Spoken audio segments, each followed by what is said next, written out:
ఈరోజు అగ్నిమాపక దినోత్సవం సందర్భంగా ప్రతి సంవత్సరం కూడా ఏప్రిల్ 14th నాడు అగ్నిమాపక దినోత్సవం జరపడం జరుగుతుంది. ఈరోజు ముఖ్యంగా మనకి బాబాసాహెబ్ అంబేద్కర్ గారి జయంతి కూడా ఉంది.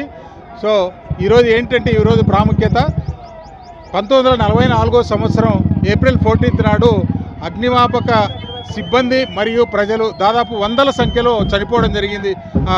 ఏప్రిల్ 14th నాడు వాళ్ళని స్మరించుకుంటూ ఈరోజు దేశవ్యాప్తంగా కూడా అగ్నిమాపక దినోత్సవం జరుపుతున్నారు.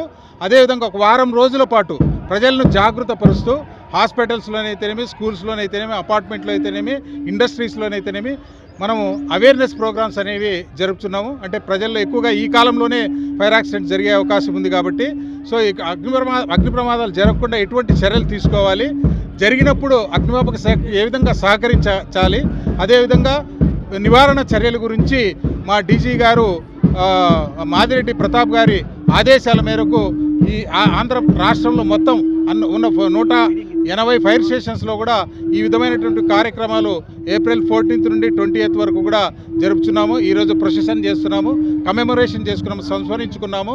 ఈరోజు మాకు ముఖ్య అతిథిగా జిల్లా జడ్జి గారు వచ్చి పాంప్లెట్స్ని తర్వాత గోడపత్రాలని రిలీజ్ చేయడం జరిగింది. అదేవిధంగా మా regional fire officer Bhupal Reddy గారు కూడా వచ్చున్నారు. వారు కూడా మాతో పాటు ఇక్కడ పార్టిసిపేట్ చేస్తున్నారు. ముఖ్యమైన ఉద్దేశం ఏంటంటే ప్రజల్ని జాగృతపరచడం. అగ్ని ప్రమాదాలు వేసవిలోనే ఎక్కువ జరుగుతున్నాయి. మన అనంతపురం జిల్లాలో తీసుకుంటే దాదాపుగా 564 కాల్స్ ఈ సంవత్సరం వచ్చాయి. వాటిలో దాదాపుగా 12 మంది చనిపోవడం జరిగింది, ఒక 6 మందిని సేవ్ చేయడం జరిగింది, 100 కోట్లలో ప్రాపర్టీని సేవ్ చేయడం జరిగింది.